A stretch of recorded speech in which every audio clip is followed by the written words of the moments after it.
think, Dan, we're going to have to record two separate introductions, and when we go to edit it, we'll decide which one to put in. The first one will be this. Wow, congratulations, Bolton Wanderers. Well done, you did it. And the second one is, too bad, next year. No, they're going up. They're going up. They're going up, folks. It's coming home. They're going up. It's coming home to Bolton. It's coming home where soccer was invented. That's what you say, right? You know, I'm a pretend football fan, really. I don't know anything about it. I should start saying that about baseball. It's coming home to Los Angeles. It's coming home to Dodger Stadium, baby. All right. Baseball lives, right? There is anyway. Yeah, exactly. Yeah. It's not like there's a horrible history behind Dodger Stadium at all. Anyway. Wow, what a great talk, Dan. It's been so long since we've done an interview. I don't really remember how we do this. What a great talk, Dan. Yeah. Everybody can see from the thumbnail and description, but we've just gotten off the call with Phil Neel. Had a really amazing conversation with him. Some great information on tactics and strategy and organizing. Yeah, I've come away with this with a lot to mull over. So very appreciative to him. I think everybody's in for a treat. We're still in the mulling phase of this because we literally did just get off the call. But people, longtime listeners to the show and most recent listeners to the show as well will know Phil Neel, Theory of the Party, something that we've read, and Hinterland, something that we've read for the show before, and we've always kind of really appreciated his work. Really interesting take on the kind of like communizer adjacent, like ultra lefty kind of milieu that feels actually pertinent to our times. You know what I mean? And so we really appreciated talking to him. We'll get on with it. We'll just let everybody listen to our interview and just listen to Phil talk. But just to say, Hellworld, new book, a tome, I've heard it referred to as. I believe it's large. It's almost out. You can get it at retail. Just go check on Haymarket. I think they're doing the retail release. So go buy that book. Go buy Hinterland. Expect the 10-part auxiliary statement series on yes. Today we read one half of the introduction to Hellworld. In 14 months, we'll read the next half. All right. Well, without further ado, everybody enjoy the interview. All right. Well, Phil, thank you for coming on. We wanted to kind of ask you about a bunch of different things, specifically around Theory of the Party, which we read relatively recently. I probably should have looked at when we read that. But one thing that I really wanted to get to first is to kind of like set the stage for kind of like talks about strategy in the modern day and about maybe different kind of like material conditions that we might be facing today. And one thing that's been coming up on the show a lot kind of in our recent readings is like questions about crisis and kind of like what it means to be organizing during periods of either cyclical crises or like, depending on your interpretation, I guess, like potentially like terminal crises. You know what I mean? And Dan and I are always like very wary of anybody that tries to predict like, this is the big one. This is the one final crisis where everything's finally going to fall apart. But having said that, like it does certainly feel like there are certain processes and like events underway that seem like they're probably going to be pretty difficult for capitalism to deal with, for like private property as a mode of production to deal with on its own. Things like the rise in organic composition of capital, like soil erosion, biodiversity crises, like what it means to produce food when, already like something like between 20 and 30% of all the world's soils are like effectively eroded. And like, trying to maintain a stable reserve army of labor, different things like that. So I'm kind of interested, like having gone through some of your work and specifically recently this piece on strategy, kind of like how you perceive crisis and how you perceive our kind of like current material kind of like circumstances. And if any of that kind of hints towards a terminal crisis, if you're kind of someone that doesn't necessarily believe in the final like socialism or barbarism thing, and kind of like how that potentially informs strategic efforts, if that makes sense. Yeah. I think it's a good starting point. On the one hand, it touches on like really kind of broad topics. And for those topics, I would point to my longer work, Hellworld, where it really does engage in a lot of detail with this question of crisis and how do we understand crises? How do we look back and see what crises have done before? And then in the final chapter in particular of that book, I give this kind of theoretical rejoinder to theories of terminal crisis, but one that doesn't quite fall on the opposite end, which says, well, crises are just a way that capital can reassert its power. That still stresses that there is kind of this, opening kind of in these kind of moments of crisis.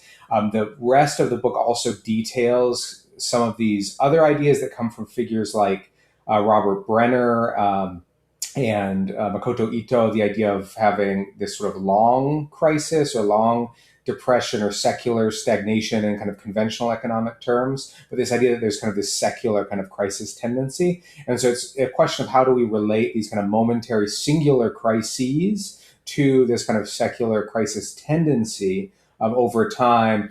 And then how does that relate, if at all, to this larger question that often is misconstrued as a terminal crisis theory, but is actually slightly different. And it's the idea of like a breakdown tendency. So that's what like Heinrich Grossman back in the 1920s, 1930s was talking about, this breakdown tendency, which, you know, he often gets portrayed as if he's a theorist of final or terminal crisis, but is not, right? If you read the work, it's very clear that he is not.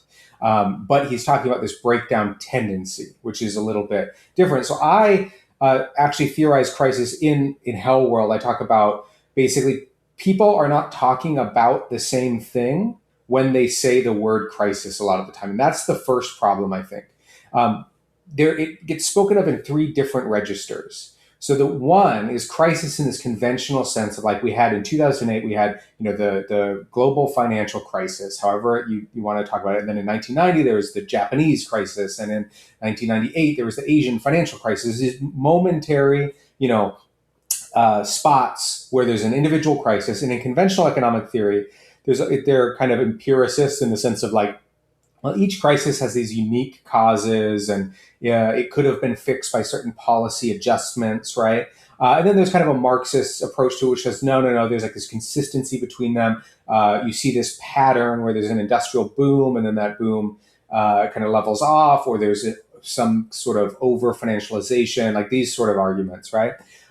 That's the first sense of crisis, these individual kind of momentary things. The second sense, which we can think of as crisis kind of in the like a capital C crisis, right, is this breakdown tendency, crisis as breakdown, as this long run secular building up of contradictions, right, within the capitalist mode of production.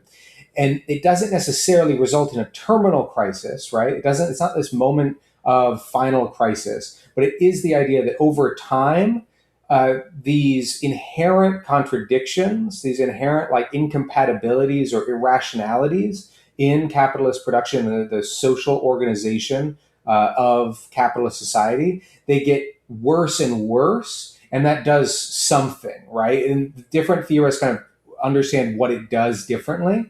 One of the things that I emphasize at the very end of Hellworld is just that it kind of makes it increasingly absurd, right, that we're still using these social forms to organize daily life when we have such vast productive and reproductive power, right? And so it creates this kind of mismatch. And I really emphasize the mismatch at the reproductive level, where it's like really clear for people that you could like take care of people, right? But we don't. It's also really clear that we just don't, right? So that's these first two senses of crisis as, you know, momentary crisis as breakdown, which has this kind of secular tendency. And we can understand the two as linked, because that breakdown tendency is the underlying force. Those fundamental contradictions are the underlying force that's generating the momentary crises. And so I use this example of like a river system, right? The river system is fundamentally driven by gravity to go downward, right? But then there's all these features of topography, these other aspects of it that shape the individual river at a particular point in its course. And it has a particular, you know, flow and a particular speed at which it's going downward at that particular course, right? And those are these momentary crises. There's a waterfall, right? But that underlying force driving that is this breakdown tendency, the thing that has been called a breakdown tendency. Now, you may not want to call it a breakdown tendency. You might just want to call it the contradictions of capital, right? But calling it the contradictions of capital implies it doesn't have a directionality. And the fact is it has a directionality. The directionality is toward an increased organic composition of capital, which means more fixed capital relative to people, an increased superfluity of the population over time, relative to that central alchemical process of production, that intensive growth kind of engine that drives capitalism, right? Those sort of things are clear secular tendencies. There's some other ones, like increasing role of the state is another one. But basically, the idea is that there's these two things that are not quite the same that people are talking about when they talk about crisis, but they are related. But then there's this third definition, and this is crisis as collapse. This is a purely colloquial theory of crisis, and in fact, it is not a theory. It's an aesthetic of crisis, right? It's just this gut feeling. And this is something that is actually, I argue, that it is actually a form through which capital preserves its power, and you see it at every era of kind of development and crisis throughout capitalist history. There's always this feeling of imminent collapse. It's right around the corner. Every single era, you can look and you can find these myths of collapse right around the corner. And they take different features based on their cultural context, right? If you look at very, very early capitalist development, they're very like religious, millenarian kind of themes of collapse. But they take these different forms in different eras, right? In mid-century, it was like this idea of nuclear apocalypse, right?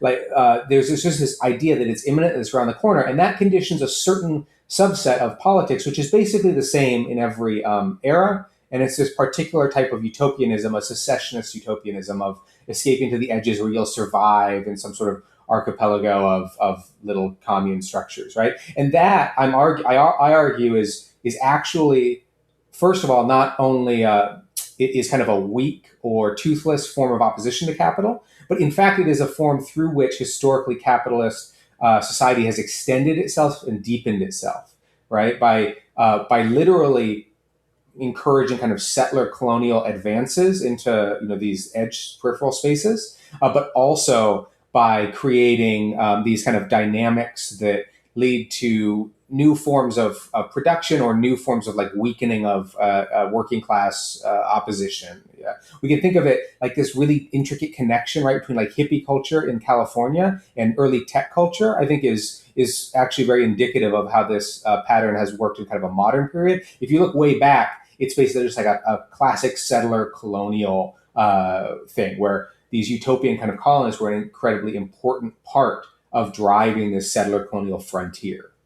Yeah, and I think that's really well said. And I think I just add on to that last bit, which is like, I think there's a real element of like really attracting a right-wing ideology as well. Because like you're kind of talking about the California ideology there, right? Which is very much true. It's like, how can we present, an aesthetic opposition to capitalism, which is in reality just reinforcing capitalism and all of its, in a million different ways.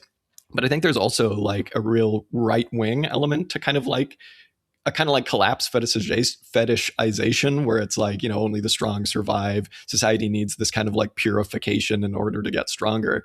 And it's interesting because it's like, on one hand, I think there are very material like examples of a kind of downward breakdown that you can point that like everybody has experience with if you're a pro, right? Whether it's like public transit, healthcare, anything like that. Like everybody has experience with this kind of like quote unquote collapse or crisis, but it's interesting where it's like, well, how does that actually play into a kind of like left-wing political strategy? I'm not sure I really honestly have the answer to that, because I feel like whenever you see people try and use that kind of like aesthetic experience of collapse that you're talking about in a left-wing context, it just becomes very right-wing coded because it's very like individualist. Mm-hmm. And as you say, it's like move to the fringes and like, all of the problems with society can be solved if we just like purify it, which is obviously just like dog whistling for right-wing ideology. It's a tricky one. I don't have an answer, but it's tricky. Oh, I think you're muted, Dan. I don't normally mute myself. Apologies. It does feel like there's some kind of blurring that happens as well between left and right, particularly when it comes to these grounds of like relationship to thinking about collapse, right? That impulse to move to the fringes can lead to some confused ideologies that it's quite hard to pass between left-wing coded things and right-wing coded things, perhaps as well. I don't know if that makes sense. Mm-hmm. But I think that you have, that is a strategic kind of conundrum that you have, right? Is that you're kind of forced to engage with something that is, and I totally agree, in essence, this is fundamentally a right-wing mythos, right? The theory of collapse is always right-wing. It doesn't matter how you package it. It's always ultimately going to be right-wing. Now, the interesting thing that you have to really keep track of, right? On the one hand, we can look back at examples that we can kind of, in retrospect, it becomes very clear. It's like this kind of hippie movement, right? Why were they so like super majority white, right? Not everybody, but why was it such a white thing, right? And that alone is a signal, I think, of some of this kind of right wing settler colonial aspect that it had built, like baked into the very basic ideology of collapse. But at the same time, it was happening kind of in an era when you also had other people engaging with that same, intuition of collapse in their own ways, right? So that intuition of collapse was also an inherent feature, and I would argue a strategic mistake of, all the kind of major left wing organizing efforts in that period, aside from all the hippie stuff as well, right? You read stuff by like theoretical texts by like the Panthers and stuff like that. And they also kind of had this idea, this decadence thesis sort of built into some of that stuff of like, well, capitalism is sort of in its death throes and we're just shaking it off and we're going to build these, resilient local communities in these, in this case, right, in these urban centers. We're going to link to the global kind of lumpen wave that's shaking off the fetters of colonialism, and then we're going to build these kind of new networks with that sort of thing, right? But it had this same kind of intuition, and in fact, this is a very old thing, right? If we go back to the Bolsheviks, right? The greatest strategic mistake of the Bolsheviks, right, is not anything to do with all the normal critiques of authoritarianism, the suppression of factionalism, et cetera, et cetera. It has to do with the fact that they were so effective at playing on this intuition of imminent collapse in this period of early 20th century politics. They were very effective at mobilizing on those points, these kind of millenarian aspects that they sort of inherited from the Narodniks and the Cosmists. They incorporated all this stuff into their propaganda, into their mythology, right?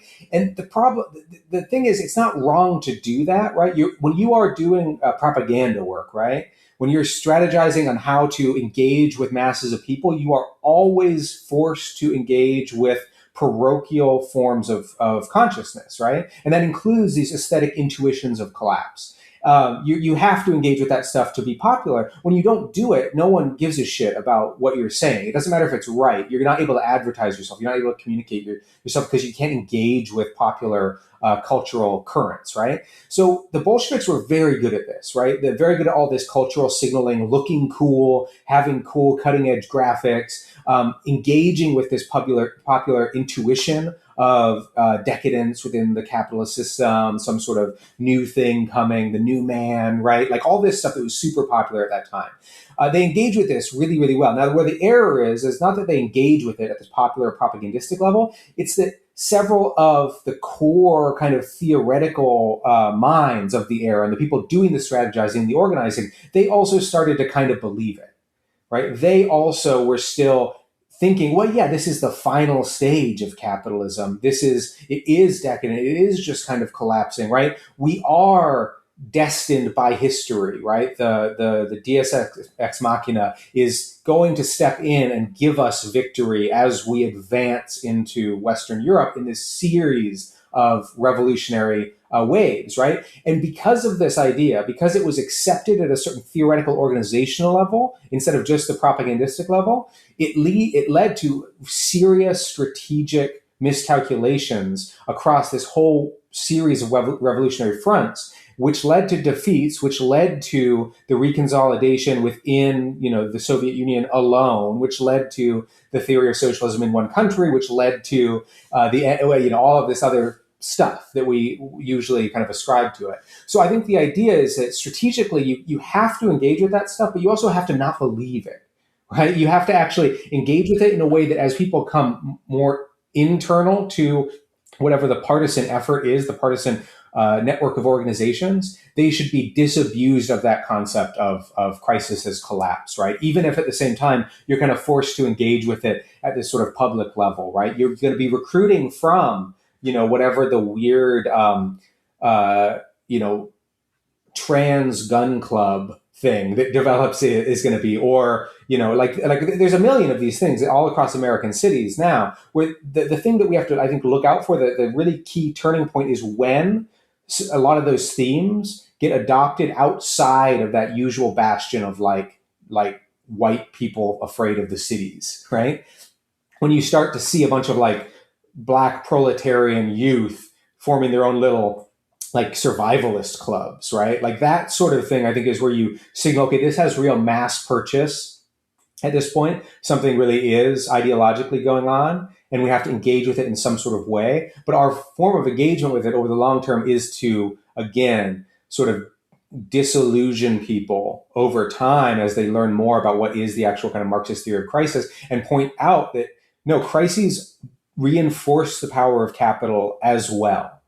They may create openings, but those openings are very dangerous as well, right? Those openings are always, in retrospect, we always see the crisis as like, well, look, it just reinforced the power of capital. It reinforced the power of capital. It did it again. It did it again. Part of that is because we just haven't had a very strong revolutionary partisan organizational, like a coherent organizational current for a long time. Because it's not always the case that crises do that, right? In the past, crises have also led to these revolutionary kind of moments. They've also led to these big upsurges when there is organizational infrastructure preceding them or building up through them is maybe more accurate, like iteratively, that makes that possible.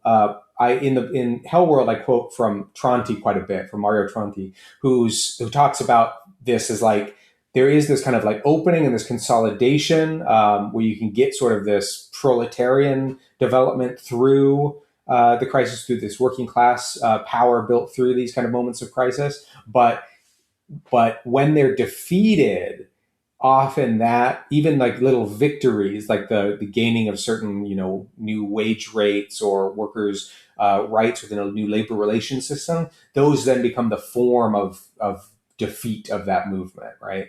So that's kind of a more complicated strategic kind of point. But the basic idea is just that these open like a, what in wrestling we would just call a scramble. Like you've lost contact with your opponent for suddenly, and you're both independent, and you're forced to re-engage. And anyone who has been in that situation knows that like it kind of sounds good, and it is technically good if you were getting the shit beat out of you, and then you have a scramble, right? But if you have been in a scramble, you know that it's just sort of up in the air. Like it is very dangerous. Like it's not an ideal position. You are not in control, right? It's not auspicious. Not necessarily more auspicious for you than it is for them.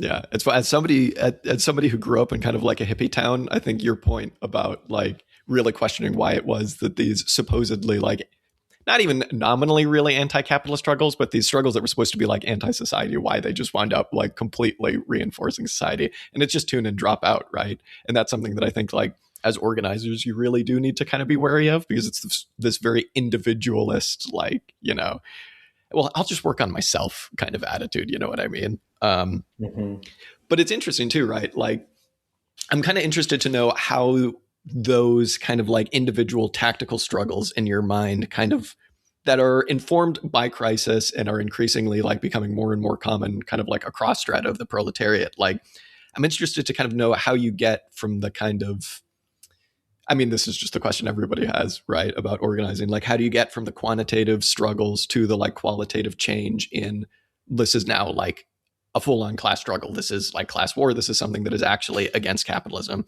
And in Theory of the Party, there's a really interesting kind of like potential, I don't know if you maybe think about it like this, but there's a really interesting like quantitative into qualitative leap there, where I feel like in a lot of socialist theorizing about the party, you kind of get this, I don't know, this is maybe a bit unfair, but like quantitative into quantitative leap, right? Where it's just like, look, we just need to decide what the right party is. Then we just need to do the mass party building. And then everybody just needs to get together. And, if you work hard enough and you are, dedicate your life to this stuff, then we'll get enough people joining the party. And then we'll be able to just ...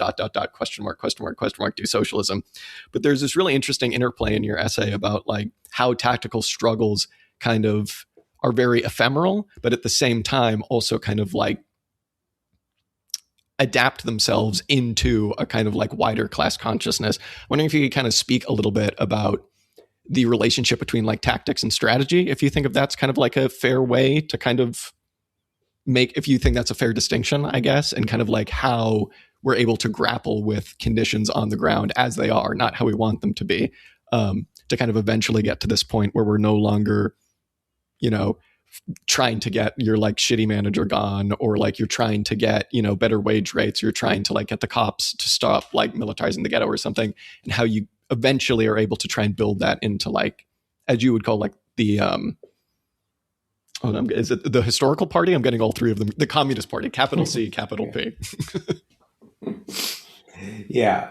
Well, I think there's a couple different dimensions to this question that are maybe useful to explore. The first, I think, is just to go back to something that you were just sort of gesturing toward. But I want to make it a little bit explicit, because part of the frustration that I was sort of channeling in writing some of these organizational texts has to do with two maybe kind of opposing kind of views. And one view is what you were just kind of talking about, this idea of kind of classic socialist organizing stuff, where it's kind of just this purely quantitative thing of we're going to aggregate, we're going to get more members, and then something, right? And then shrug.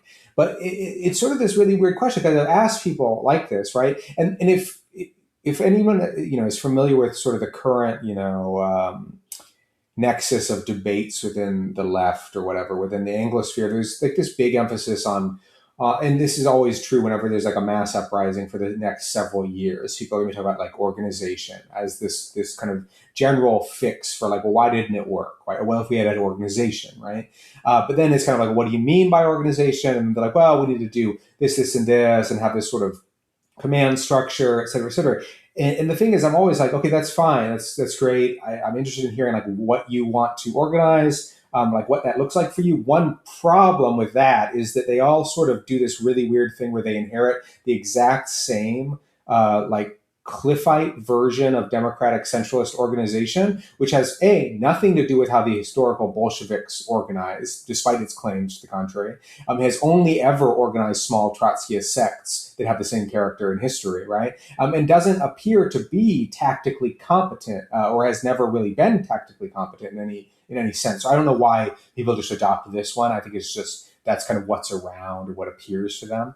To be fair, I would say that like there's some of the weirder Maoist groups who are the only ones who actually experimented with other stuff that looked more like historical parties that were more effective. But partially because of that, they kind of go crazy, right? They do all this crazy shit. But to their credit, they're inventive, right? They're inventive. They're the only ones not doing this kind of weird Trotskyist sect thing that comes from, it very specifically like comes from Tony Cliff, right? It's like this very specific interpretation of democratic centralism. So on the one hand, it's like it's interesting to kind of see what people think of in terms of that, like, corporate organization structure for their organization. I'm interested to see what that looks like. But at the same time, I always ask these people, I'm like, okay, like then what?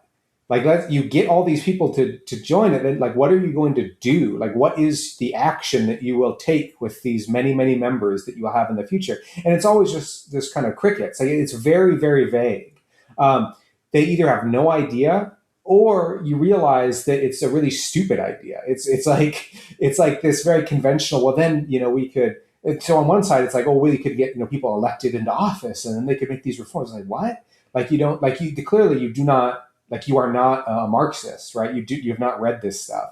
And then on the other side, it's like, okay, no, we'll take power, we'll build this dual power structure, et cetera, et cetera. But then it turns into like some sort of really weird like market socialist thing, and but like with a lot of guns or something. But it's just this very kind of weird thing of like, well, how will you deal with this? How will you deal with that? And they actually haven't like thought it through. Like what this organization will do is very, very rarely actually like explored. The other thing though is that this then leads in those moments of upheaval. They're not actually selling anything. They don't have anything to offer to people engaged in that activity, right? In this mass uprising, they don't have anything to offer other than if you just joined this thing. But then in the moment, right, you're standing there having this conversation, there's a police car burning behind you, and you say, okay, if I get on your mailing list, on your Discord server, what will we all do? And then it's just kind of like, well, we'll go recruit more people. Like, and that's it. That quantitative logic is kind of the only thing that's behind some of that organizing, right? So the real thing that I try to emphasize is those people. The problem isn't that no one was going around and saying, no, we need an organization in these moments of uprising. There were tons of people doing that. It's just that no one fucking took them seriously because they weren't smart and they didn't have anything to offer. They're just dipshits. Like, that's it, right? And anyone can tell. You're in the midst of something where it's completely outpaced them. They have no plan. They think that they're more disciplined and more real organizing. But in fact, the young kids who just came up from the recently impoverished suburbs, who are just organizing these nightly looting brigades, are more organized than these people, right? They're more organized than your democratic centralist bullshit. Like, they are actually more functionally organized, right? They can make tactical interventions. Now, you may disagree with their tactical interventions or whatever, but they can do it.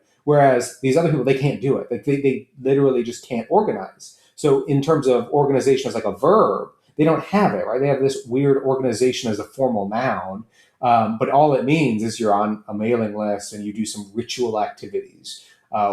Historically, those were selling the newspapers. Now it's like this other little silly things. So I think that's one of the polls that I'm trying to respond to. But the other poll is the opposite, where it's just purely qualitative view, right? Of like, you're in the moment of rebellion. That's all that it's about. When the rebellion happens, just push it as hard as you can, really get in the vibe of it, et cetera, et cetera. And that's maybe a little bit of a caricature of what people kind of think, but I think that is sort of a tendency or pull, right, that exists of like, well, this is the only thing that really matters when there are these kind of breaks or ruptures with the status quo. And so the theory of the party piece is basically, how do we bridge these two things?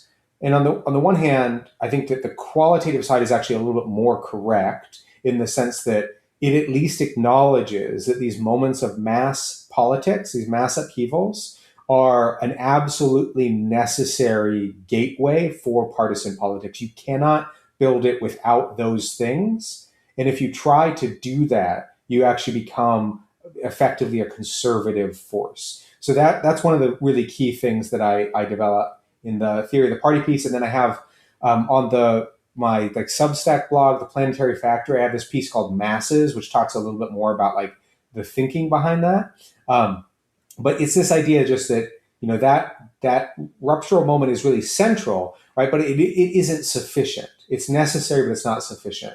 Whereas I think that there's purely quantitative kind of like, we'll just kind of build membership type organizations. Those ones don't see it as necessary at all. Not only do they not see it as sufficient, right? Their critique of it not being sufficient is correct, but they also fundamentally don't think it's necessary most of the time, or they don't behave as if they think it's necessary, right? So I think it's just about how, building organizations, sure, but like, what are they doing? It seems simple when you put it like that, right? It's like, what are you doing? What are you actually doing? It's funny too, because like, I don't want to be somebody that's like, and maybe Dan, you can kind of like give your 2 cents on this too, but it's like, I don't ever want to be somebody that's like, I know what communism is and everybody has to do that exact thing, right? Because if we don't do it exactly like this, it's never going to work. But it is funny, like when you look at some of these groups, like some of the more quantitative organizers out there, it's like the proof is kind of in the pudding for what they think that a classless society is going to look like when they theorize that a classless society is like a democratic republic. It's like, I see what you're saying. Like, I see what you're saying, but it's like the term mode of production should maybe like imply something about production, and you're theorizing of like what the next one is going to be. So it's like, I don't know. Yeah, I've always kind of found it very, very difficult to like, kind of like take that stuff seriously. And I do kind of feel like a lot of those people are just kind of like in another life liberal policy wonks. You know what I mean? Mm-hmm. Definitely. I think you're muted again. I definitely appreciate it. I almost got there with anybody. I appreciate it. Almost. I really appreciated that sort of dual critique, but also recognition that there are these two sides to organizing, right? And I definitely feel like I often take that academic route, perhaps, of falling into the trap of what you identify of like starting with program in this essay, like thinking that you can theorize the best articulation of what communism is or what have you.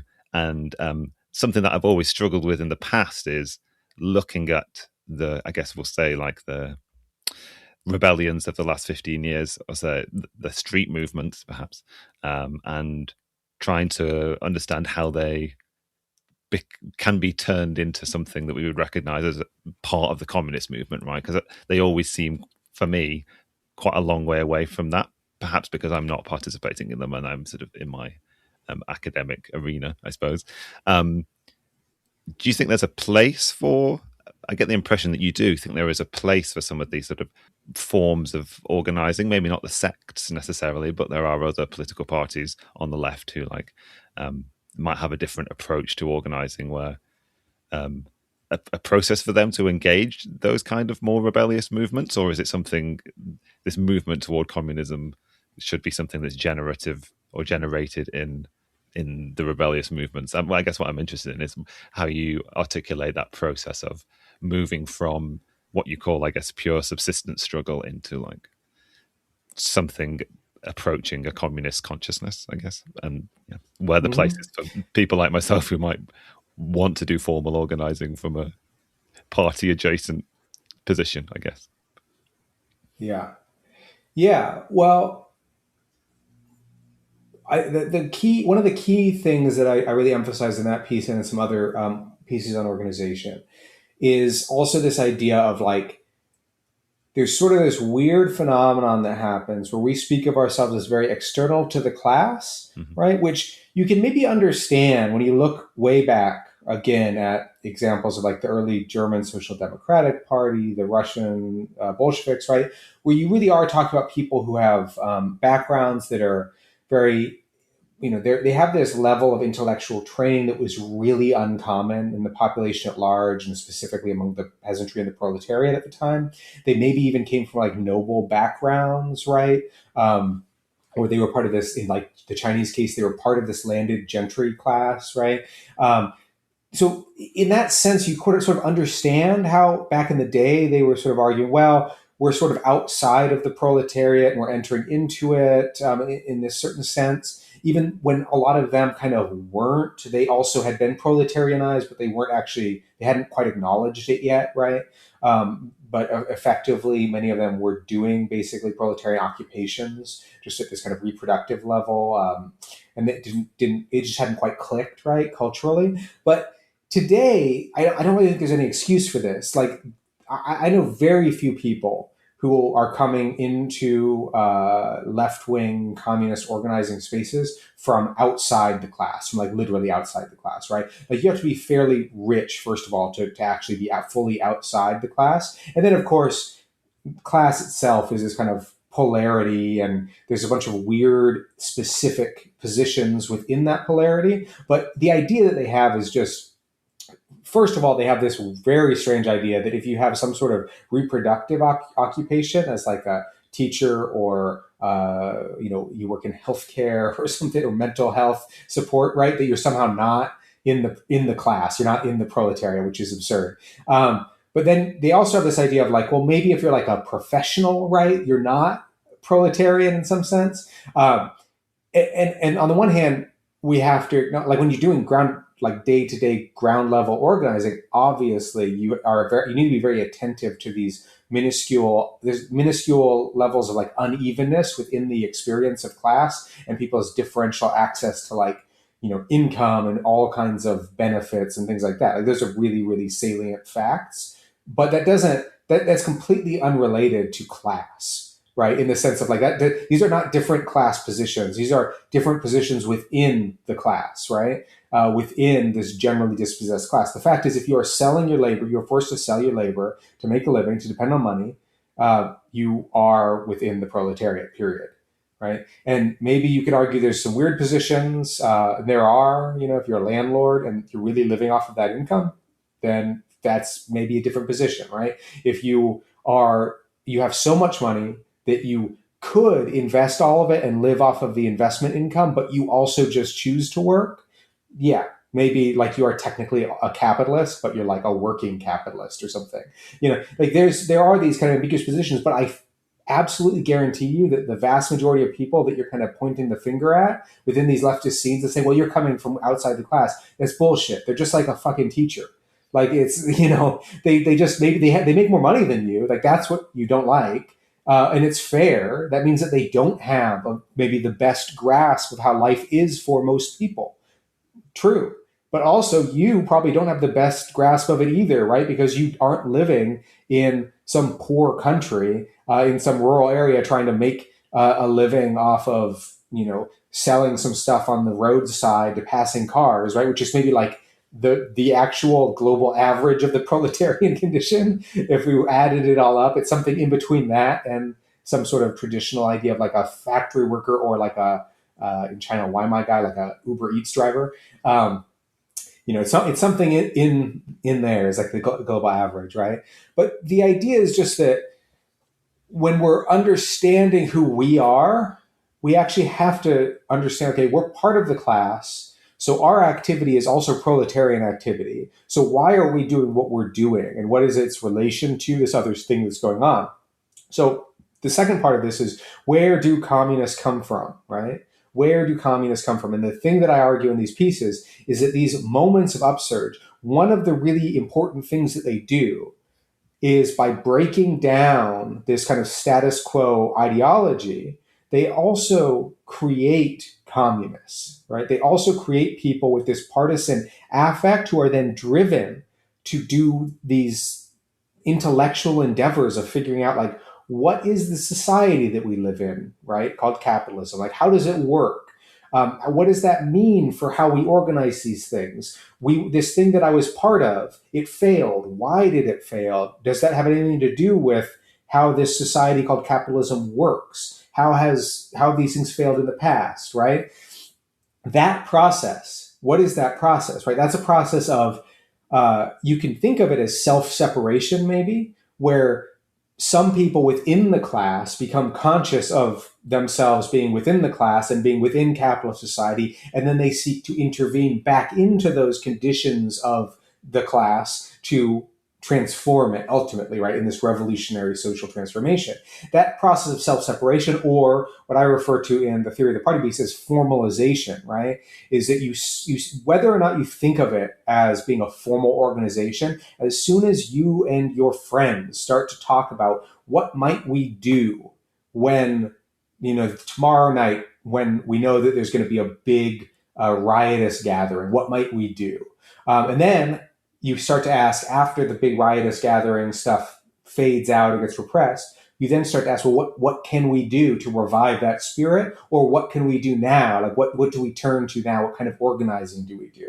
As soon as you start to do that, whether or not you call yourself a party or whatever, or a pre-party formation, or, whatever you want to call it, it's a formalization of this partisan activity to a certain extent. And that's where I would say, to your question of like, well, what do we do these kind of traditional forms of organization play any role? Like, obviously, yes, they can. In fact, they sort of must, in the sense that at a certain point, this process of formalization just grows more complex and deepens, such that you're going to get a lot of things that call themselves parties, and you're going to get a lot of these militant cadre organization type things, right? And you're going to get a lot of explicitly revolutionary formations. The question is just, again, like, what are they doing?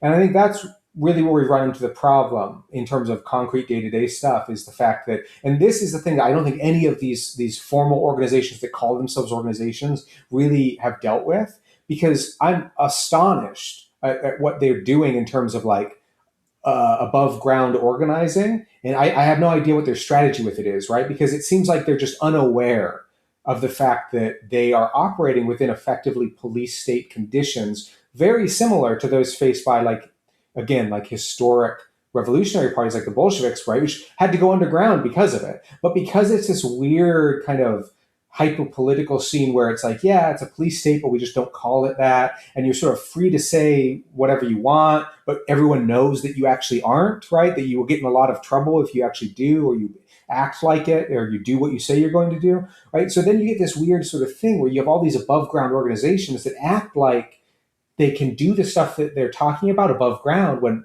they cannot, because that stuff is extremely illegal, and they will get heavily cracked down on and murdered. And, and so it's like this very weird thing of like, what exactly is the strategy there? Like, I think that these sort of formal organizations need to exist, right? But obviously, at least the core of it has to be completely subterranean. It has to be completely clandestine. And maybe ideally you have this sort of mass clandestinity, like back in the populist era, right? You'd have these people who'd run out and cut down fence lines and burn, the land baron's land and stuff like that. And everyone sort of knew who they were, but they could never get prosecuted because everyone supported it, right? So you have this sort of maybe mass clandestinity that you can do. The Bolsheviks are the same way. They're a mass clandestine party. Everyone knew who they were. You knew who was the Bolshevik in the factory council. But at the same time, no one was going to really turn people in those settings, right? So that's, I think, the real conundrum is like, on the one hand, I don't understand what most of these organizations are actually doing other than recruiting members. And then on the other hand, it seems extremely dangerous the way that many of them organize themselves. And I don't know if it's a facet of naivete or I think for most of the new recruits it is. But for the people who are structuring the organization, they must know better. You'd hope. I mean, a lot of them just operate like cults. Like, I don't want to be too rude, but it's like, if you study the way that cults operate and the way that psychology operates, you don't necessarily have to have like big evil guys saying mean things, making you do horrible things. It's like you get made to feel bad because you leave. You get made to feel bad because you're not doing enough unpaid work. Like, a lot of that's pretty cult-like. And a lot of what you're saying kind of reminded me of like something that Dan and I have talked about on the show before, which is that it seems like a lot of socialists have this kind of confusion in terms between like what it is that the class should be doing and what it is that you should be doing. You know what I mean? Because it's like realistically, like frequently those things just aren't the same. It's like the class should be building councils, the class should be doing this, the class should be, fighting against cops. But it's like, okay, well, what about you? And I think the easy answer is just mass party stuff, right? Because it's like, that's a way of kind of joining those two things and not necessarily having to like reconsider what it would actually have to do, it would actually take to like completely rework the productive mode of society, right? Like, yeah, what are you gonna do?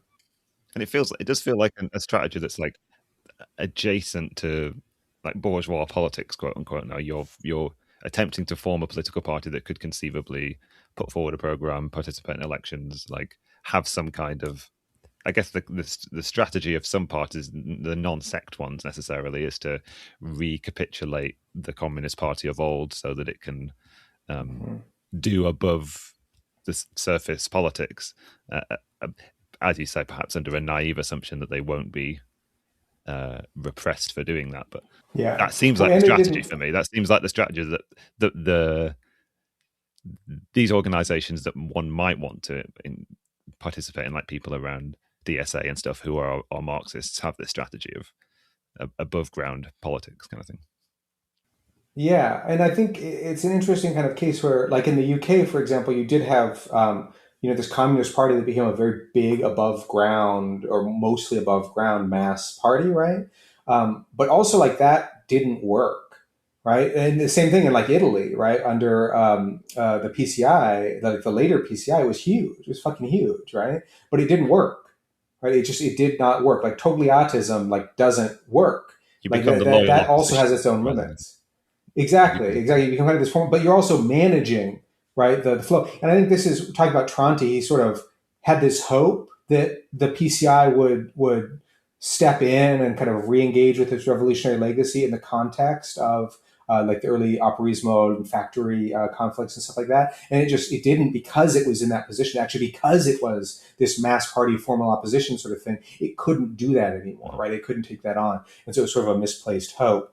But the other thing I think that's really important about that is this idea that like, not only is it like, what are you sort of doing, right? But it's also the idea that you can be doing these kind of multiple things at once, but you can't really be believing the myths about what you're doing. So the electoral example is a really good example, because I think that a lot of people would read the stuff that I write, or maybe take an aesthetic glance at like the milieu that I operate in, and would think that I would be like really opposed to electoral politics, right? Which is somewhat true, but I actually think that the electoral aspect is really important and is a super useful thing that you can do. But I think that everyone who does electoral politics doesn't understand what they are doing. They don't understand what electoral politics is. They don't understand the field that they're engaging in. Like, they literally think, I'm going to go and get this kind of office. I'm going to do good things for people with that power, right?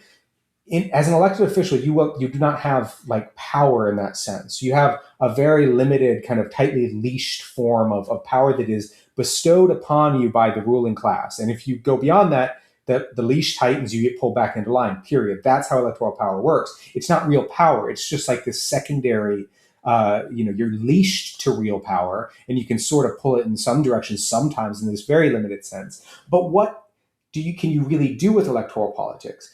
Electoral politics fundamentally is a form of theater, right? And if you can do that well, it has an enormous theater, right? It's performance. And who understands this the best, right, is Donald Trump. I mean, it's very clear. He's really good at that aspect of it. Just sort of this boomer buffoonery type theater, right? It's this particular kind of genre. But the ability to do that sort of performance for these aesthetic purposes, for like generating this sort of ideological phenomenon or something, that can be very, very useful, as long as it is somehow connected to other things that are legitimate forms of building power, which it isn't, right?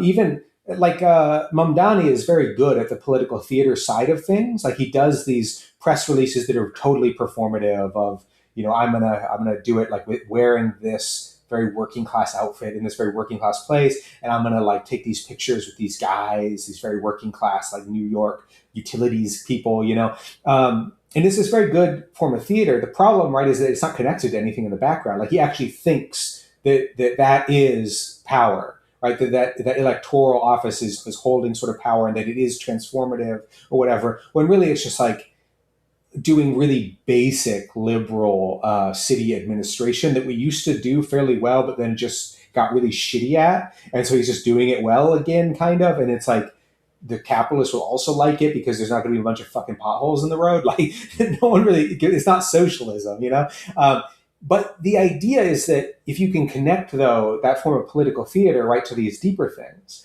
And the other thing that the electoral side doesn't understand, which is, I think, harder to swallow, is that it has to be a sacrificial activity, right? That's always your sacrificial lamb, is that elected guy, right? Because he's going to get fucking killed if he's good at it. And then he's also, the party is going to get banned if it starts to actually it starts to build real power. The party's going to get banned, right? Mm-hmm. And there's sort of an aspect of this with like Bernie Sanders, but it's like, why didn't you expect that to happen, right? And organize for when it did happen, for when they get blocked out, right? But then it's going to happen more and more. We're going to see this more and more. We have to be prepared for it, of these sacrificial electoral performances, right?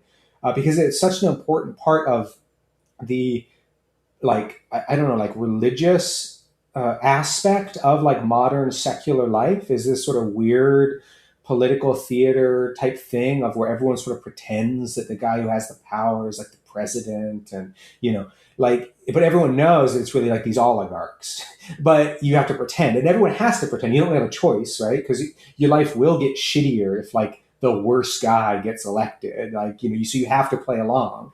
But to engage with that, I think it's just a matter of not believing in the myth, right?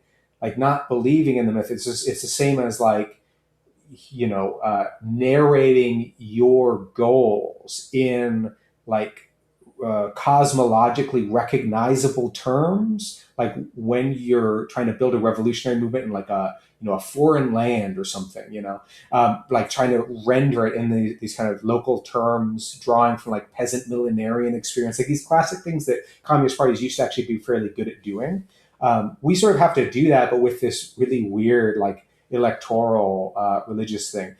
I think this is very important for practical politics. Like I'm living in Tennessee now, and they just did this vicious redistricting, and there's this very, very weird thing that happens, and it's like this really over the top, very obvious thing that they're doing. A, rabid gerrymandering. B, it's extremely racist, and it's really clear that it's very racist. And it has, and this is like the state where the KKK was founded, and a bunch of these guys in power, like their grandpas were in the KKK, right? Like it's very, very obvious. But at the same time, you look at the protests in response to it, like there's all these, state legislative people and reps from Memphis and stuff that came to the state capitol national like protest, but they didn't do anything. They sit there and they read the law that said it's illegal for you to redistrict right now, and then they just did it anyways, right? And then of course they went home and they filed a bunch of lawsuits, which ultimately are going to go where? To the Supreme Court, which just said that you can do this. And then it's this very, very weird kind of logic. It's this very religious self-flagellation. They go and they get arrested in the hall, but they don't stop the vote because they don't want to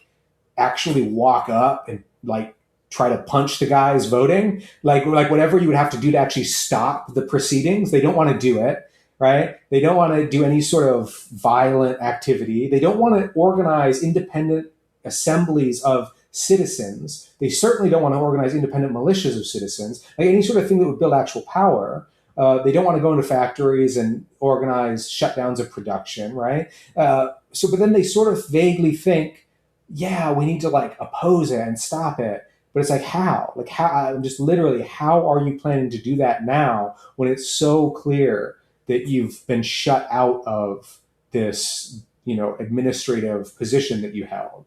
So it's this very kind of, I think we're going to have more and more openings for this kind of weird political conflict in this electoral sphere. And I really don't think we should dismiss it offhand, but I just think we have to acknowledge that it's this weird religious ritualistic field that we're operating in. It doesn't have anything to do with actually building power at that level. The building power part is behind it. Mm. It's funny. A lot of that is it's just to say really quick. It's I think a lot of that too, to go back to the hippie stuff, is it's just because it's a theory of politics, which is very self-purifying and egoistic, because of how atomized society is, right? Necessarily, and a mode of production based off of private property. It's for a lot of people, politics is just, well, I'm good. I did the right thing. And the logical extension of that is you're not willing to put your body on the line, right? Because it's you're the most important thing. And it's politics isn't conflict. Politics is saying the right thing, Yeah, or you held the sign up that said, I oppose this. Yeah, exactly. Therefore, I owned Trump. You are willing to put your body on the line, but it's a more deeply ethical thing than that. But I'm not willing to punch the judge, as you say. It's just just going to be removed physically, but silently kind of thing. I guess the thing that worries me about the theatrics of it is that you could have somebody consciously enter politics as this sacrificial lamb under the guise of doing purely propagandistic work, but what goes through the process in the heads of the people that vote for them, right? Maybe they still think that they've done the right thing by electing this person. So I suppose then, what you then need is a sufficiently disciplined political party behind that person to exactly explain that and to mobilize this is the kind of work that we're doing and be be rooted in and specifically to mobilize against the fascist coup against them, or the assassination attempt, or to be ready for when that happens, if that person does a good enough job, right? Because it would just be they're getting into, if someone like that got into power, the whole purpose would be to kind of break things down, and so you do a lot of shit that would be disruptive, that would crash the economy, right? Because that's anything that you do that is good will crash the economy. It's just how it works. And so you have to have some sort of base of power behind that to then, mobilize in that context, right? But the main thing that you're preparing for is when that person gets assassinated or shut out of power somehow, when the whole thing is demonstrated, revealed to be a farce, when suddenly everybody realizes, oh, it's just all a play happening on a stage. Then you're kind of in the position to mobilize the actual forces of power behind that, which historically, right, are again, these kind of consular structures, these council structures at the neighborhood level, at the factory level, at the workplace level, I guess we would say today, and these armed, right, militia structures that's all. I mean, there's not really these may look in different things at different times, and they have the state of technology and the state of employment kind of changes how they have to be organized, but at root that's always what you're talking about. You're always talking about some sort of deliberative structure, which is traditionally something like a council or a Soviet or a assembly style thing, some mass democratic thing that has some sort of spine to it, in the sense of some larger federative structure that is usually facilitated by a partisan organization of militants, right? But also has this kind of general federative structure of some sort. Its political kind of legitimacy is retained through this partisan organization, which inherently becomes programmatic after you pass through enough tactical kind of challenges. And then it has to have an armed capacity. It has to be able to fundamentally exert its power, which is always through armed force.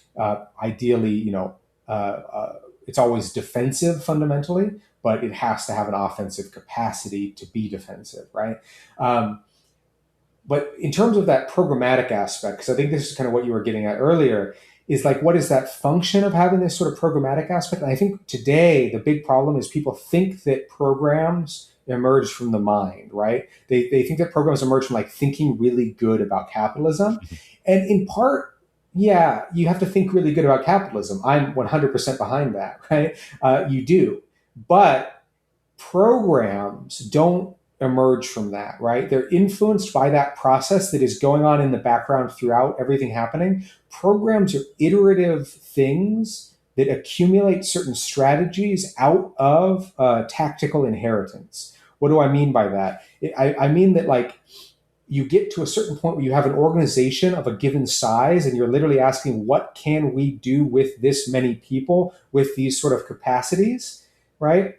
And that leads to a certain kind of split points, right, that have historically divided organizations of like, do we support the war or not? That becomes a programmatic line, right? And it's a purely tactical line, but it's related then to these kind of strategic elaborations of like, why do we not support the war, right?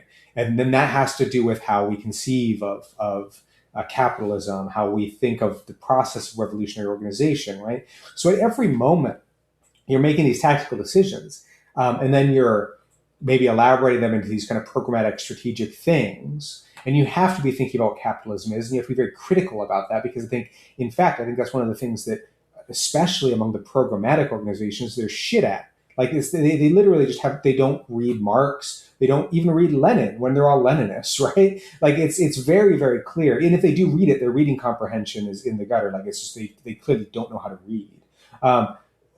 So the idea is like you really, really do actually need to do that. It becomes very, very important. And that theoretical work is maybe central to what people should be doing in part right now. But at the kind of programmatic side of it, it's not just a matter of translating that into some program that says, yeah, we're against all the bad things and we're good for all the good things. Great. It's this matter of this kind of learned accumulation of tactical inheritance that says, okay, in these specific situations, what do we do? What do we not do in this kind of immediate tactical terrain that we're in? And then how does that connect to some sort of strategic vision of the future? And then how do we understand that program relating to the behavior of our individual cadre or the movement at large, right? So is it this weird, vicious, cult-like thing where it's like, if you say something that's just slightly different than our given program, are you like expelled or disciplined or something like that? Like, what's that sort of ideological relationship in this kind of classic party ideology sense? So those sort of things, I think, are really what the discussion that we need to be having in terms of program. But in terms of behavior, when we talk about what are disciplined kind of militant, organizations supposed to look like, supposed to do, the idea is like you're never leading with that program, even if you maybe are formulating something programmatic in the background. You don't advertise a program and then recruit people to you. That's not how it works. That is not how politics works. One of the things that I gestured to, I elaborated in both Hellworlds and my earlier book, Hinterland, is this idea from military theory called the theory of competitive control. And it studies how people align in the context of like civil wars, regardless of their ideological content. There's this idea basically that, well, do a bunch of people join like ISIS, for example, because they agree with ISIS? Or do they join Hezbollah because they agree with Hezbollah, right?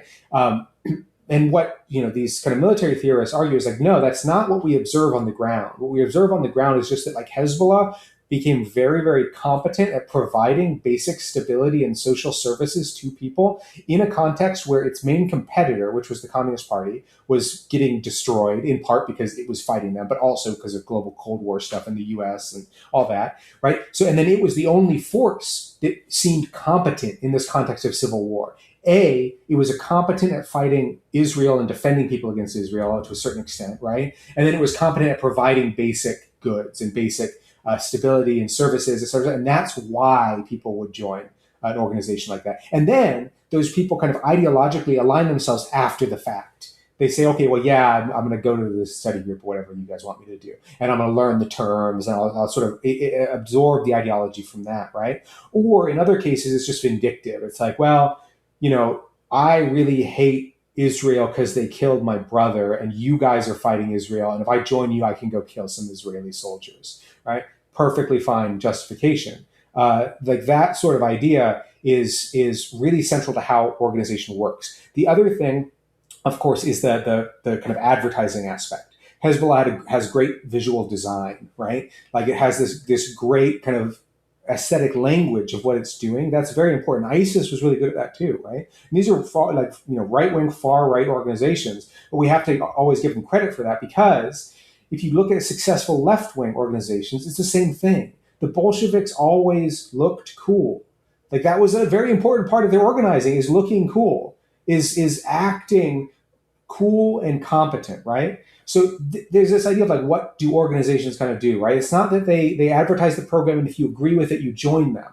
It's that they engage at the day-to-day level with everyday struggles and specifically with these mass uprisings. And in those moments, they're the ones who are pushing tactically for the basically overcoming these tactical limits. They're trying to invent these ways to overcome these tactical limits in a very concrete sense that puts them in a literal just practical vanguard role, right? Not ideological leadership, but like the idea that they're the only ones tactically trying to figure out how to break through this limit. And everyone sees that, right? And then they look good while doing it, right? So they clothe it in this visual language that is clear, that's cognizable, that's recognizable, right? That attaches their symbols, these mimetic structures, that they get attached to all of this. That communicates who you are, what you're doing, et cetera, and it communicates that competency that's behind it. They're competent organizers, right? Like trustworthy, et cetera, et cetera. Like if you look at the PKK in Kurdistan, like one of the big things is always that like they come into people's households and they're like very respectful. Like this is always something you really hear. Like they're really respectful. They're really nice. They're good at listening. Like this very kind of basic stuff. And then all of these things together, kind of competent, culturally competent, organizationally competent. They look cool, recognizable, good aesthetic kind of package. But then what are they doing in the background? Well, in the background, they're also really, really boring. They're going back and they're doing these stupid study groups, right? And they're doing like all of this really hard work of just like meticulous, polemical critiques of like these minor points and arguments about like nonsense, things that just seem like nonsense, right? But are very important to like theoretical development and figuring out the strategic way, right? So it's like this so in the front, it's like this very cool kind of image and competent thing. And in the back, it's both A, really boring, and then B, it's like obviously just this kind of informal clash of personalities and charisma and people being kind of dicks to each other and arguing it out and then figuring out how to organize together after having condemned the other person as a revisionist and stuff like that. So I think that that's like this kind of balance of like militant organizations have to have many of those characteristics. Like you can't just have the cool, competent side, right? Or you become essentially like an opportunist. You just become a really good politician. You have to have that boring side in the background where you're like, okay, is what I did today kind of consistent with my deep theoretical understanding of capital, right? Which is kind of a nonsense question. And it leads, if you take that, on the other hand, if you just do that stuff, you become the weird sect cult doing constant criticism, self-criticism sessions, and you have 5 people and you never do anything with them because they're constantly in meetings polemicizing against each other, right? But you kind of have to have both of those things in their equal measure and balanced against each other, right? And those things are also the interface like that that public work, of course, is like the interface with masses of people. So that's like in historic Maoist terms, that would be like, you know, the mass line part, the party line and the mass line and the interaction between them. Yeah, I all of the Bolsheviks I know are not particularly cool, so I can see how that could be something. Exactly. Yeah, exactly. We could do. Maybe they're not real Bolsheviks. Yeah. Oh, yeah, that's it. They're not. Yeah, unlike me, I have the true understanding. I think one thing I'd like to do to kind of like really try to tie this political understanding of organizing to like production is kind of ask you a little bit about I guess exactly that. Like, how does this relate to production? Because there's a moment that I feel like most socialists have fairly frequently where you realize the extent of the globalized nature of capitalism as it is a truly global system. And you just go, oh my fucking God, like, how are we going to change everything? Like, how are we going to do all of this? Right. And I think like the element of that I really kind of like recognize within myself is this understanding of like, how do you tie all of these tactical and strategic moments like in these uprisings together when we do have a international division of labor where these uprisings happen presumably like at different times? I'm not going to say there aren't like world historic like events where there will be like global movements, right? But for the most part, it's like, you know, say you live in a part of the world that's predominantly focused on like logistics versus if you live in a world that is like still, there are still factory towns, even if those are like relatively smaller in terms of their employment numbers than they have been in the past. Like I guess kind of what I'm trying to say is like, how do you tie these political movements to something that will have political sway? It seems like it's, you know, even though I have my understanding of like, what would need to change in order to like make a new mode of production like truly communist, right? Like it still seems really difficult to do. How do you build these movements so that they actually have some sort of productive control and not just like something like neighborhood control, political control, or just like political sway? Like if you live in a place where you don't necessarily have productive industries, right? Like where, you know, maybe only like 5% of the people around here are involved in productive industries or something like that, right? Like, I suppose, like, how do you have productive sway within these struggles, if that makes sense? Mm-hmm. Yeah. So this is really, really dependent on geography, obviously. And I think that we have to actually really start, like communist theorists really should start to think about this question in terms of, I kind of frame it as, if you think of it as like the worst sort of possible scenario for like a successful revolution, right? So the worst scenario, of course, is the revolution gets crushed. But the worst scenario for a successful revolution is kind of the one that the Bolsheviks found themselves in, right? Of you have a successful revolution, but then you're sort of shut out, right? It only happens locally, however we understand locally, right? But then it gets suppressed and placed in a single location. The Bolsheviks maybe had the advantage of then there was a whole series of other revolutions, across the East at the time, and they sort of were able to engage in particular ways, arguably maybe not the best strategic interaction with like China, for example, but there were these other things happening. So maybe they weren't in the absolute worst position, but one of the worst positions. Maybe we could even look at Cuba as a better example of like you really get isolated. You have a revolution, but you really get isolated. The isolation means that you have real scarcity, right? You have a real scarcity of goods that is engendered by a real scarcity of certain productive lines. And you may actually have this fundamental problem of even if you had the ability, you do not have the resource chains that you need to do certain types of production, right? Like you don't have the ability to generate rare earth metals, for example. So that means you can't have most modern electronics. Like you can't make them, right? So what are you going to do? And so on the one hand, I think that communist theorists today need to kind of cut the bullshit and actually talk about what this would look like. Like yes, ideally, we want all kinds of organizing across the supply chain and global, et cetera, but you're not going to get that. So if you don't get that, then what do you do? Like, how are you actually going to manage that interface with a capitalist world that has not yet been defeated? And how do you do that without reverting to the same problems of socialism in one country that historic socialist movements did, which resulted in encirclement and defeat, right? So I think this is a problem that we just have to start discussing. Like, I don't have the answers for it. I think there's a lot of things that you can, options of how you could do these sort of interfaces. I think some of the examples even of later stage, sort of after the revolution has been sort of pieced apart, but you have segments of kind of national developmentalist uh, mechanisms that remain from that, like the case in China with the role played by like Hong Kong in what they would call like sanitizing financial flows was actually really, really important as like a mechanism to insulate the mainland at the time from global financial turmoil and stuff like that. So like, there's these mechanisms that you can learn from that maybe are from different kind of periods of history, right? But the idea is that, yeah, we have to think about how we're going to operate in these sort of situations. But the second thing we have to think about is a much more purely geographic thing. It's understanding this question of like, what do you have within certain regions?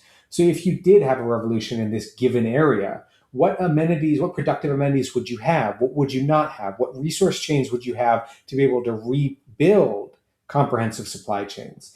Now, one of the things that you notice when you do this is that outside of extremely poor countries, most places actually have more productive capacity than people realize, because they don't realize it because not a lot of people are necessarily employed in those productive industries, but those industries are still producing quite a bit, right? So you still actually have quite a bit of production, and sometimes it's fairly internal. So like if you think of and this may be that you have certain things, or it seems like you have certain things, but you don't have others. Like steel is a great example. Steel, right, in the US, almost all steel production is like arc furnace steel production, which basically is steel production running off of like recycled inputs. And it's really high quality steel, and it's like this particular thing, but we don't have really capacity for like ground up steel production, which is just cheaper to do elsewhere, and it's predominantly in China now. And then soon it'll be predominantly in India, probably. So you don't necessarily have the capacity to do it from ground up, but you do have a certain capacity of a certain character, right? Which can feed a certain amount of raw steel into the system, right? So there's this idea that, well, we couldn't produce stuff in the US if we had a revolution across the continental US. But that's not true. We have enormous productive capacity. What we don't have is comprehensive supply chains, especially for consumer goods. That's the thing. And then we'd have to say, well, could we reproduce those, right? And this is kind of a funny thing where now actually a lot of conservatives are asking that question. The problem is that they're stuck within capitalist social forms, and the answer is no, you can't reproduce those, right? Because it's too expensive, basically. But if you weren't prohibited by the like labor costs, right? If you were able to mobilize labor in different ways outside of the wage system, where people just had their basic all their needs taken care of, and then could do any kind of work, and then that any kind of work is decided deliberatively by some sort of popular structures, then there's no actual technical reason why you couldn't produce rebuild that factory structure to produce a lot of this stuff. But also it would take time, and then what do you do in that interim, right? And then how would you even do any of that, right? So this gets back to the maybe the third point with regard to your question, which I think is maybe the most important one in terms of day-to-day stuff. Like all the other stuff is speculative. We have to start thinking about this and that and figuring out what is the productive capacity of this area. What if we were limited to this region or that region? What's kind of the minimal conditions for a communist autarky, those sort of things. But the concrete tactical thing that we can think of today is like, who has productive knowledge and what type of productive knowledge do they have? To a certain extent, there's a real limiting factor here in the sense that a lot of forms of productive knowledge have been relocated such that it's really hard for people in certain countries to do certain forms of production anymore, because they literally don't have people who know how to do it. Right? So you'd be relying on forms of expertise that are not located there. So then your question is, well, A, is there a way for us to rebuild that ahead of time? B, is there some way to build relationships with those people where they are? And then C, this broader question of part of this revolutionary process is really reconstructing productive subjectivity And I talk about this a lot in Hellworld, and then this article that Nick Chavez and I co-authored, and a lot of Nick's own work talks about this in quite a bit of detail, this idea of productive subjectivity. He and I wrote this piece, Forest and Factory, which kind of talks about this idea. The idea is basically a really key aspect of this early evolutionary society is reconstituting and repairing and healing collective productive subjectivity. So we sort of joke sometimes that like, what does like the dictatorship of the proletariat look like? Because a lot of people will focus on, of course, like the punitive aspects of this revolutionary period where you're suppressing counter-revolution. But actually a really important function of this moment is the kind of strict and systematic reconstruction of our human capacities. And what does that look like? Well, it looks like the unleashing of the reproductive forces. Taking care of people, right? So there's just this like idea that everyone is going to have healthcare and housing and food, right? It also has an ecological aspect of like starting to reconstruct these like systems of restorative agriculture at mass scales, which is really difficult and will require its own whole process of experimentation and thinking. But then the other part is like just education, right? People need more education across the board. There's no real limit to it. I don't believe all this conservative bullshit about some people can't just learn. You just don't have the infrastructure to teach them, right? Or they're maybe not at the right time of their life to do it. They just need to come back to it later. But I really don't like, unless someone really has like a serious brain disability, like they have the ability to learn anything, right? It's just a matter of the resources that you'll put into it. But look at education, right? It's a great example. It's like this really weird system of like there's like overeducation in the sense of people of really high skill levels are having a lot of trouble finding work in their fields, right? So there's like not a lot of jobs if you become a scientist, like a natural scientist, like your prospects are pretty shitty. Even if you're like an engineer now, like jobs for chemical engineers, for example, in the US have been declining or stagnant for decades, right? But then the graduate degrees for chemical engineering have been going up. So it creates this kind of divide. But at the same time, it also has this really weird false scarcity where if you look at any of those sort of fields, like engineering, STEM kind of classic stuff, they're all sort of flooded with students at universities. And so they have these really strict tests and cutoffs and stuff. And so they just exclude masses of people who want to learn that stuff. So they create this weird internal constraint, So the idea is this kind of proletarian dictatorship. One of the real functions of it is actually generalizing educational resources in order to rebuild those capacities and think, well, what do we as a society really need to get the capacity to do and distribute across a lot of people? And a lot of these skills, like these productive skills, are an incredibly important part of it. So in the concrete terms, what does that mean? It means that any kind of communist organization must take as an absolutely central component of its organizing among productive workers up and down the supply chain, but also including, and you have to really stress this including part, including high-level professionals in STEM fields, right? Which I think everyone really doesn't accept because they have this very naive parochial view of class where it seems like someone who's like a engineer who makes a lot of money, because they make a lot of money, they're not working class or something, even though they don't actually make a lot of money, so much money that they could just live on the investment income or something like that. So there's this idea we really, really have to actually organize among those people. And in fact, it's more important now than it ever has been because so much of the nature of the degradation of productive subjectivity is that it bifurcates access to that knowledge such that only a smaller and smaller kind of share of the population has knowledge of the entire productive system and the kind of logic behind it. And then it's sort of distributed down the chain in such a way where it's present practically in technicians and in people who are doing the day-to-day production, right? Those people are equally important. But they don't have a way to understand the comprehensive supply chain in the same way that factory workers 100 years ago could have more or less understood the entire production chain for their good, at least the core part of it, within the given factory. Now that kind of is increasing the alien knowledge that's concentrated in a handful of like industrial engineers or supply chain engineers in league with these design engineers doing the actual, innovation, right? In the kind of conventional terms of like inventing new ways to do the different types of production. And then those people also need to be humbled, right? Those people who are in those professional positions who think, and this is kind of a thing that happens within firms. Nick talks about this really well in his writing about how engineering sort of functions as a discipline. Is that they're always getting into conflicts because they're designing shit that like doesn't work well for the mechanics on the ground. The mechanics are like, yeah, my arm isn't this long. I can't tighten this bolt, or like it really hurts to do this, and these fucking engineers want us to do this, but it's like not amenable to the actual production process. So there's these kind of day-to-day conflicts that happen. But also it kind of signals that these engineers at a certain level also have to be kind of humbled by the rest of the production process. They actually have to think about what they're producing.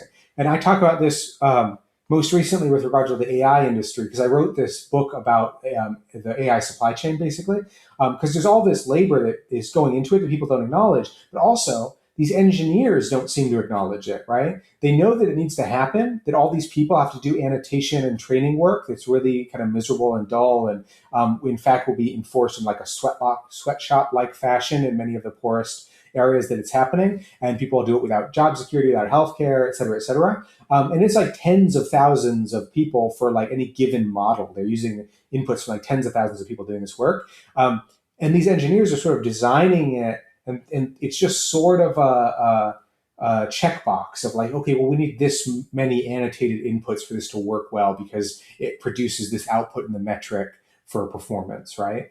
Like that sort of contradiction is what you always come into conflict with in terms of organizing among or with kind of these engineers. And so part of that organizing aspect is the idea of like introducing people who are at the top of those design levels in the supply chain to the rest of the supply chain, being like, no, go and work on the assembly line for a while and see how you like it, like actually building this thing up. And if you don't like it, is there anything that we could do about the actual design of this, to modify that? Like that's the sort of questions that you start to ask when you talk about like, what would this production process look like under communism? How would you be modifying it to be deliberative so that people at those low ends of the production chain have a say about those sort of things? Charles Bettelheim is probably the best author writing about some of that in terms of the nature of changes to production in the transition to socialism. It's sort of a mixed bag because part of what he writes, he's a little bit brought in a little bit too much by being shown model factories in places like China, which is not how most factories worked in China, but he kind of he takes it at face value and believes that it is how they're working. So it's really not good as like a industrial sociology of like Chinese production during the socialist era, but it is good in terms of like the questions that he's asking in socialist transition of how to make these deliberative systems, et cetera, et cetera. Yeah, and I think that's so much more of an attractive, like what you're talking about in terms of like your interpretation of the dictatorship of the proletariat. Like that's so much more of an attractive, like envisioning of socialism to me than the kind of like 20th century like every man a king, or like even the like modern fully automated luxury communism, which is just deeply problematic and not possible. But also it's like the idea that there's this kind of like, we read something about agroecology recently and about how these authors who were trying to make a point about like how you could actually realistically produce food for Europe, as where it doesn't just have to like import a shitload of soybeans and all of this different stuff, right?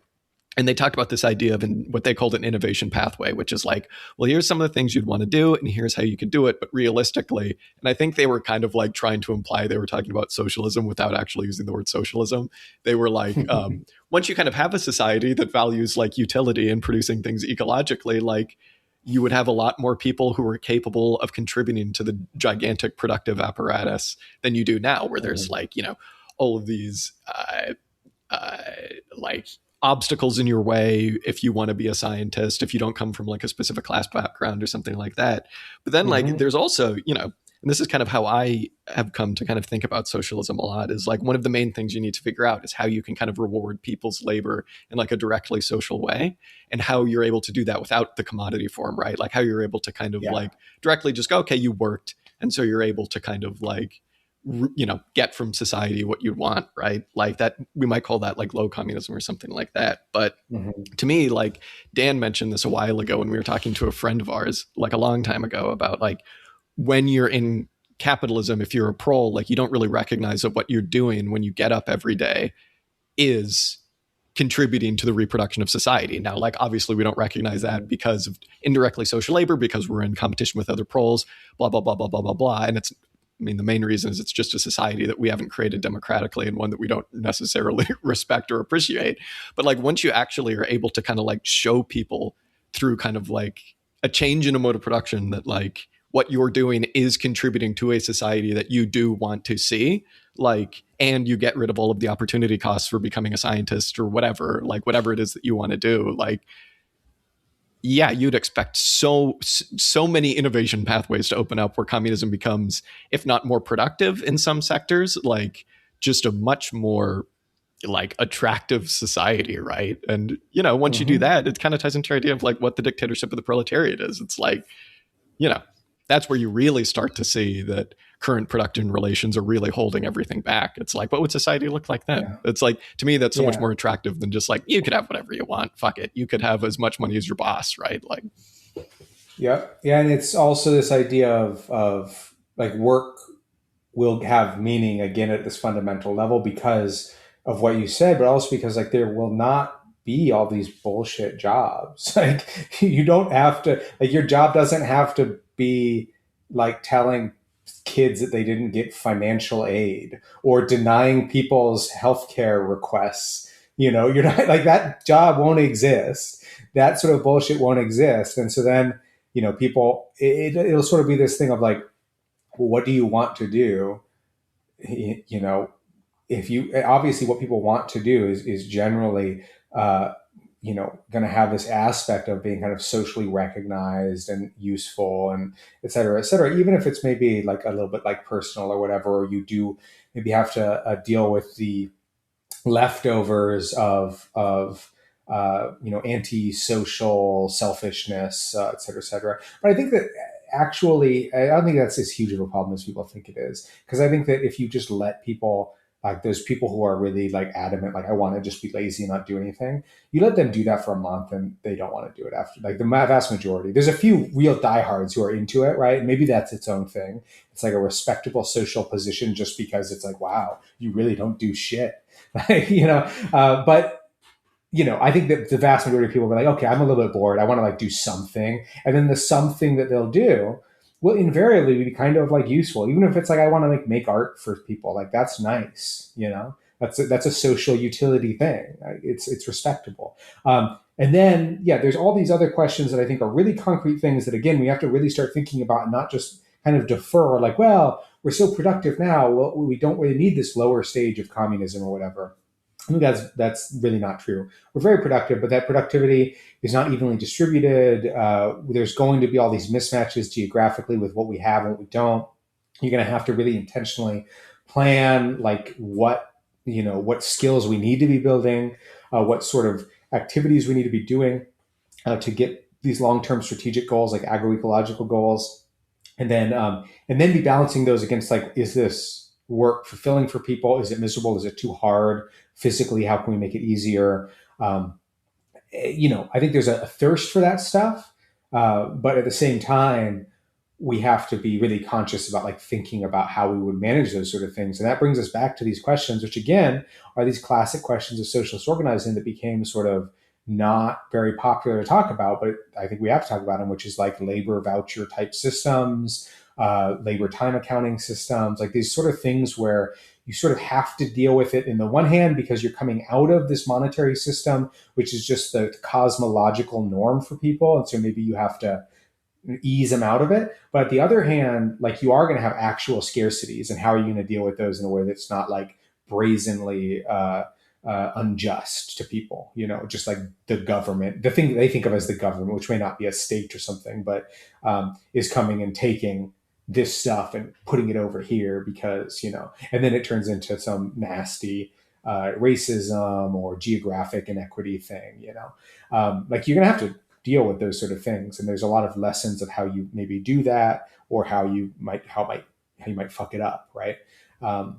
Those are all questions that I think we really, really have to ask. But this idea of a dictatorship of the proletariat is like we sort of joked in I think some podcast. It's like, imagine a giant community college, but also everyone is armed, right? Oh, that so sounds it's like great. it does have this armed aspect of like general wariness of counter-revolution and suppression of the old world, right? But at the same time, the day-to-day thing is just like, you're going to most people will probably just be going and learning how to do new things, getting knowledge, right?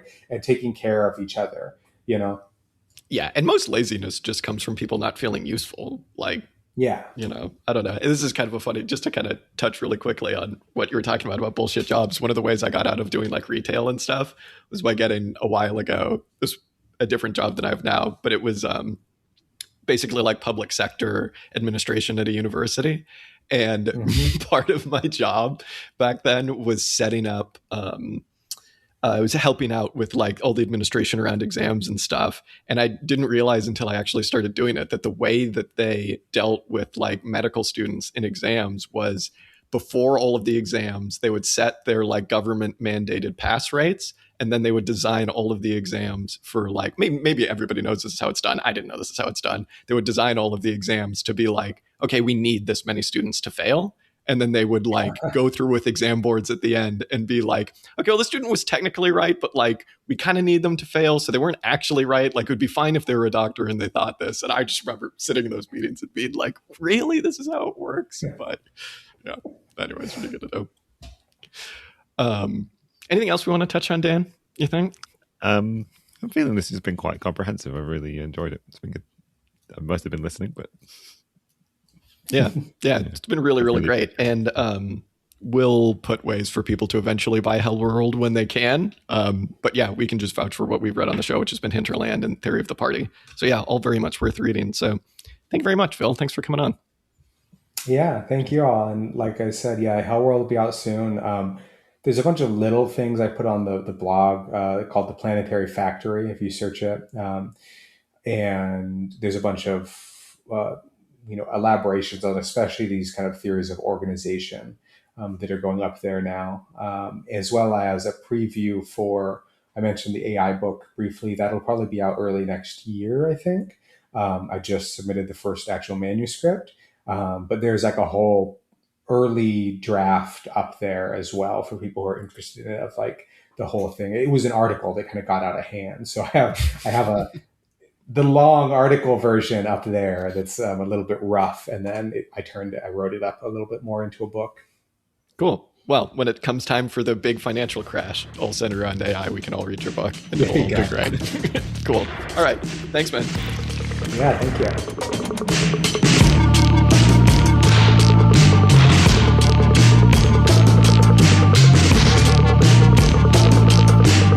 Hey, everybody. Jack here. Thank you so much for listening to this week's episode. The song that you heard on this episode is Music to Kill Bad People To by King Gizzard and the Lizard Wizard. You can go ahead and check this song out much, much, much, much more on their Bandcamp at kinggizzard.bandcamp.com. If you want to go ahead and get in touch with us, chat shit, tell us that we're wrong, whatever you want to do, you can go ahead and do that at auxiliarystatements@gmail.com. You can just send us a message there. Or you can get in touch with us on Twitter, on Discord, on Instagram. You're a smart person. You can find these places. We got a YouTube. We post stuff there as well. Sometimes we stream. Thank you so much for listening. Till next time.